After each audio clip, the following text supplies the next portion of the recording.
Some days, Nice of you to come out in this weather. in some places, Thanks for coming this morning. someone just needs to be there. She served during World War II. This was one of those days. This morning we're just here to honor Miss Betty. A drill instructor during World War II, Betty Lance lived her last days at the Veterans Home at Fitzsimmons. She's a good friend. She had nobody else. Nobody, until a chance meeting 2 years ago, found her a family in the veterans group, the Patriot Guard. This was a gal that lived life on her own terms and with her own rules. If you didn't like them, she didn't care. Today, they remembered the time spent with Miss Betty, the occasional beer shared, and the stories. If you were going in and she was grouchy during the morning, we'd say, Betty, you're one grouch this morning, and this at 89. Well, I should be. I haven't had a man in a week. That was Betty, gruff, straightforward, the drill instructor to the end. But there was another side of Betty. She was very sad to be by herself. She had told me one time that she was so afraid to pass away by herself. So when that time came, Ray Hoskins and Randy and Don Rabine were there all night. Because we didn't want her to be alone. And she was, they were there in the end. and they were all there today. All of you brought smiles and happiness to this wonderful lady. They remembered a veteran and a woman who would have found humor in a spring snowstorm. She is laughing right now because this is kind of symbolic of her personality. They were there for Miss Betty in life. But we were her people, and she told all the people in the Fitzsimmons that her people were coming and her people would be there. And they were there today.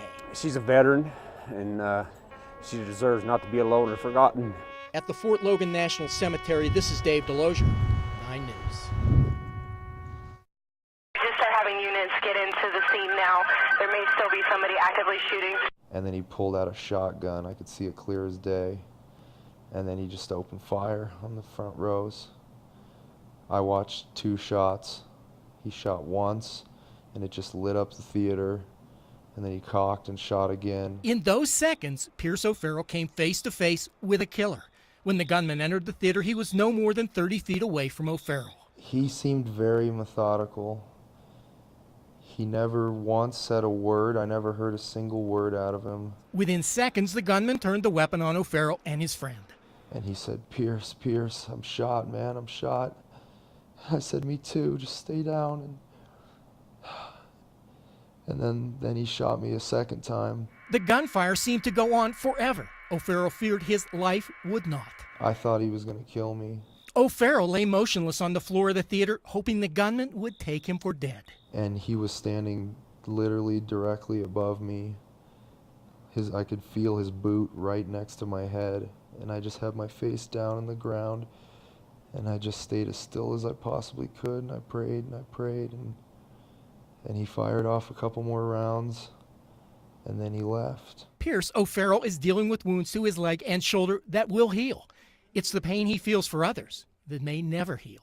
And that's what I think about all those poor people that didn't make it. In Aurora, this is DWDelozier, 9 News. Some mornings, as the summer begins to end, we know that this day is coming. Are just different than others. This will always be different. In places meant to stir the memory. This day is a lot like that morning in Colorado Springs. Today we remember just a little more. I want to make sure that everybody remembers this day. With no formal program, no speeches. It's special to me. There were just people like you and me. I think I was up and about and realized that the early morning was the time to go.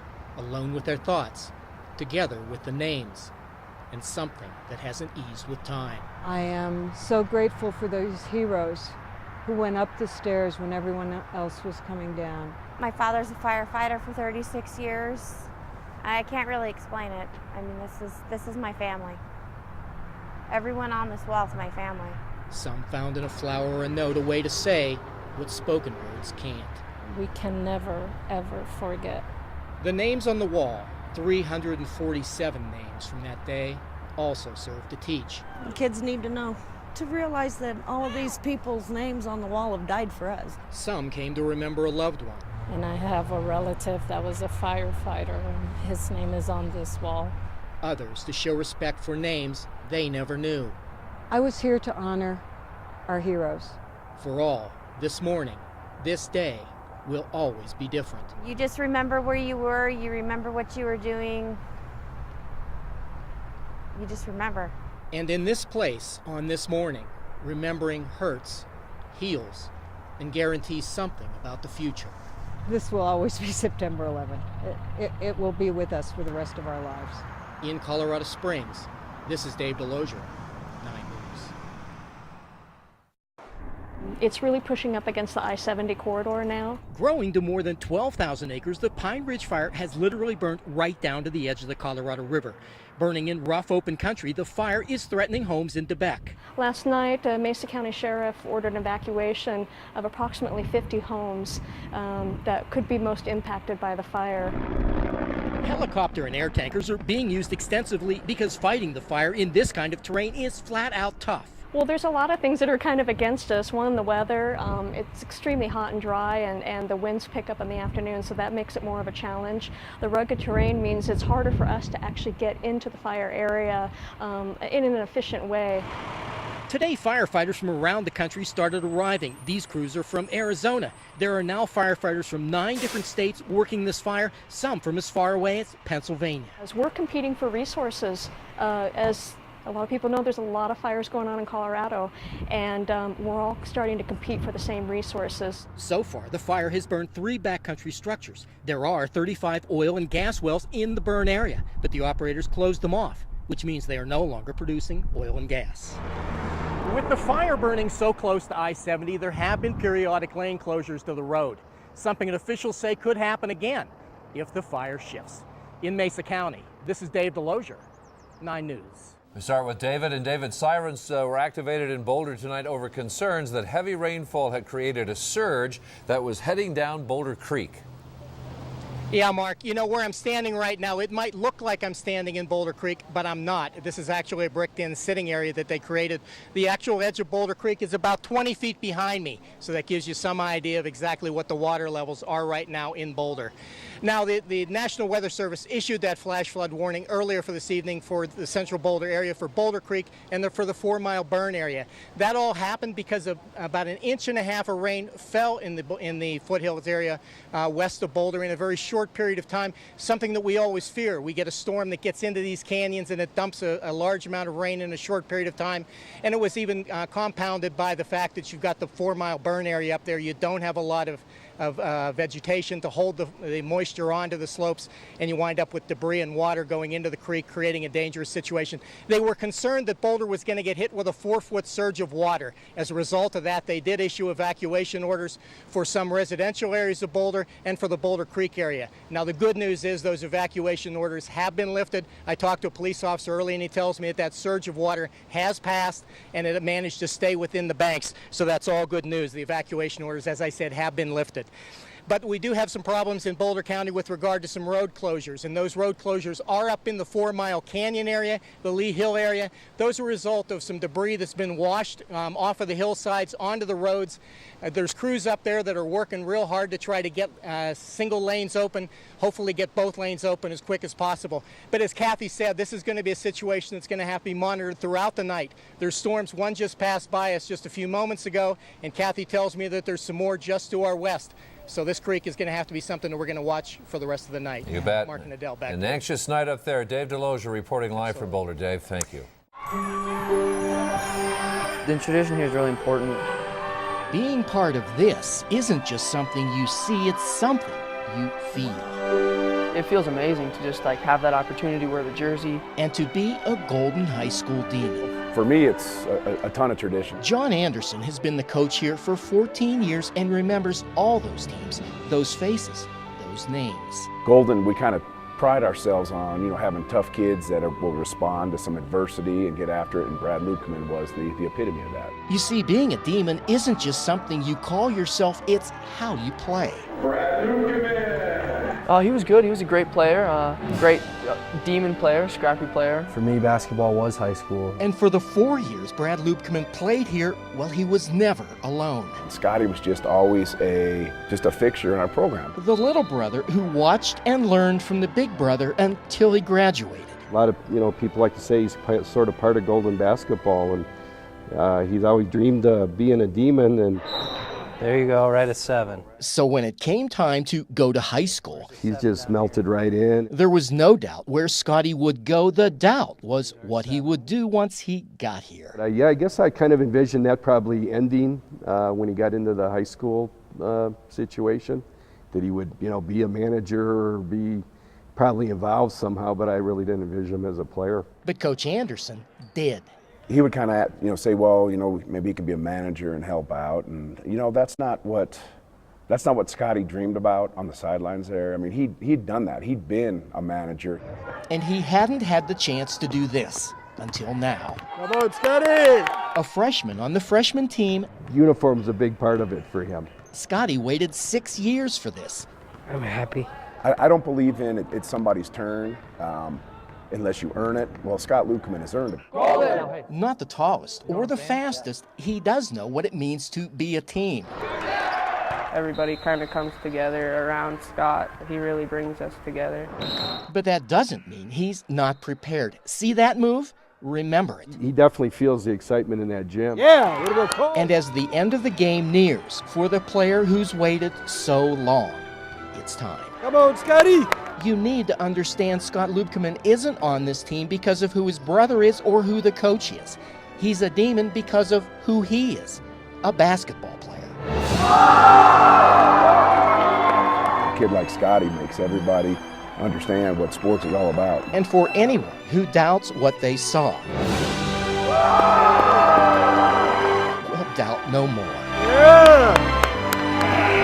6 years ago, Scott Lukeman had a dream of being like his big brother, of being a Demon. I think what the biggest thing it does for him is he feels part of something. Something that won't end here. The dream is not to score a basket in a level 3 game. The complete dream is that he's going to play varsity someday and score.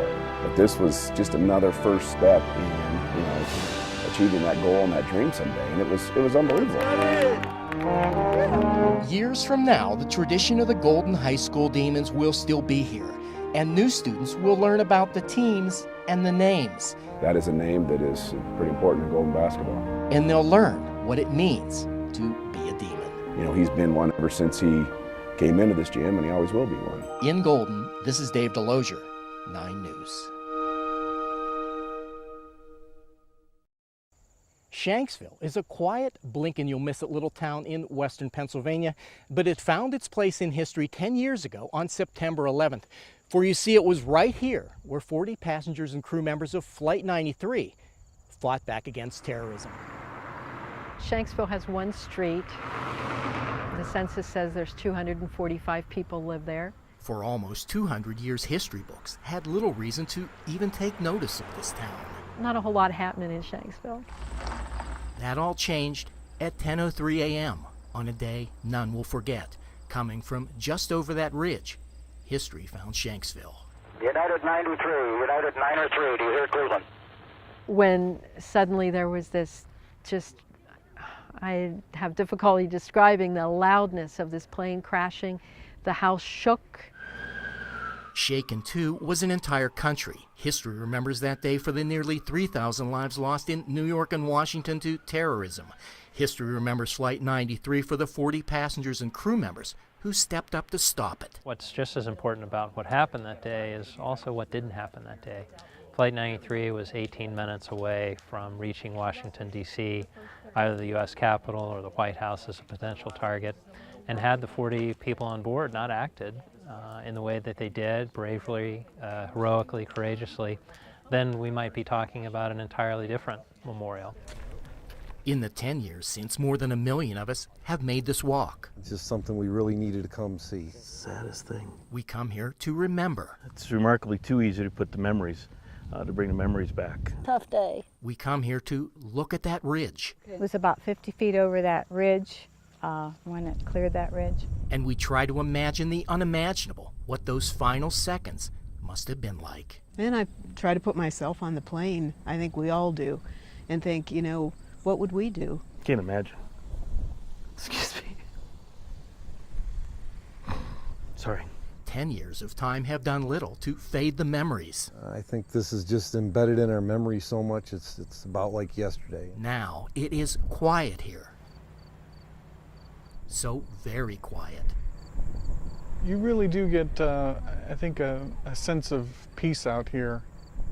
10 years after that day, Shanksville, Pennsylvania is again a quiet place, but it will never quite be the same place because history will never forget. Oh, I think it will always be part of Shanksville. It can't be otherwise. In Shanksville, Pennsylvania. It's a place of history. This is DWDelozier, 9 News.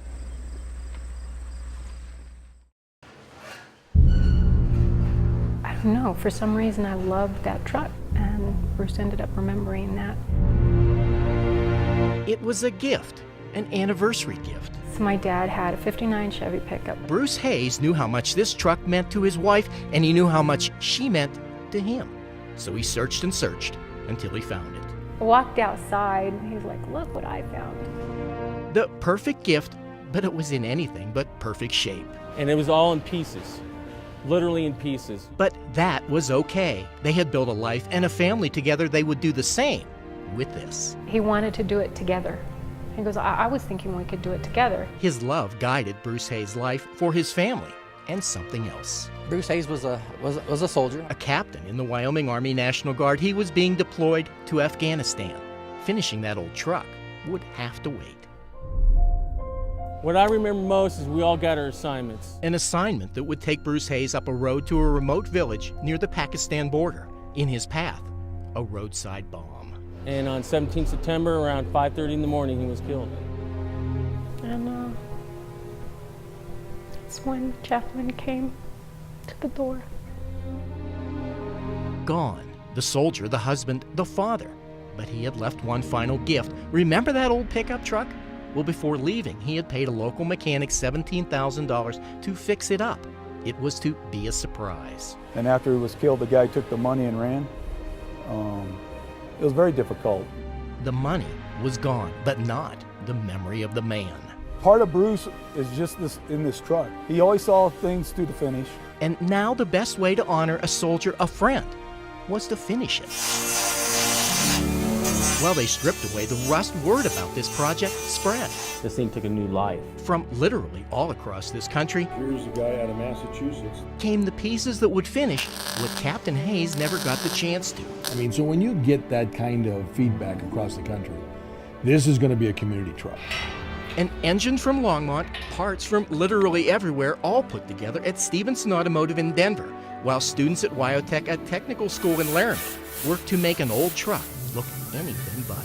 What a story this truck is going to have. And that's the point to all this, to help two little girls remember their dad. She asks me all the time to tell her stories about Daddy. So I'll be able to tell her stories about Daddy as we're driving down the track. And so it is that 10 months after this all started, This project has touched many lives. They all came together with a family for this one moment. Oh my gosh! The job done, just the way Captain Hayes would have wanted. A 59 Chevy Apache pickup that will forever remind a family of a husband and a father's love. In the end, Captain Hayes' one last gift for his family was delivered by the community, the same community Captain Hayes died for, defending. Thank you and God bless all of you. You've done such a beautiful job, and Bruce would be so honored. In Laramie. It's Bruce's last wish. This is DWDelozier,